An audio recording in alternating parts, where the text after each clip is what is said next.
Texas Governor Greg Abbott makes a stop at the Texas-Mexico border. He's a man of the headlines. Governor, thank you very much for taking the time. Texas Governor Greg Abbott in the spotlight regularly. You are sending more National Guard troops down to the Texas border. It was 250, and now that number is at 1,000. Why? We want to ensure both the rule of law and safety. Here's what we've seen over the past year, and that is from March in 2017 to March in 2018. The number of people coming across the border has increased more than 200%. The amount of heroin coming across the border has increased more than 200%. What everyone needs to realize is no one just happens to come across the border illegally. They get there because of activities by drug cartels and coyotes and human smugglers. Abbott and the people in his state also made news this past fall when Hurricane Harvey unleashed its relentless fury.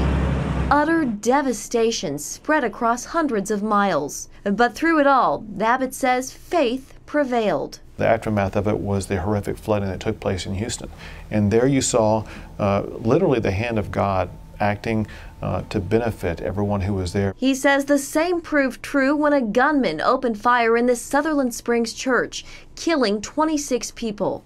And I've never seen faith surface and reveal itself so much as in the aftermath of that horrific shooting, because these people who experienced the worst of the worst, they lean on the thing that matters the most, and that is God. And it's their faith in God that led them through the pathway of the stormy seas that led them to the road to recovery. And had it not been for God, they would still be stuck in a quagmire. Had it not been for God, he says he too would still be stuck. How do you explain these tragedies to people who wonder, where is God in the midst of all of this, having been through adversity yourself? Well, I explain it through the lens of my life. At age 26, Abbott's life changed when he was out for a routine jog.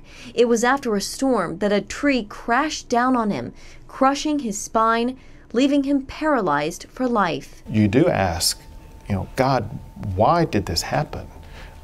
But what I found helped me overcome that was when I calmed down and listened to God, and I was forced then more than ever to lean on God and to follow God, and it was that pathway that led me out.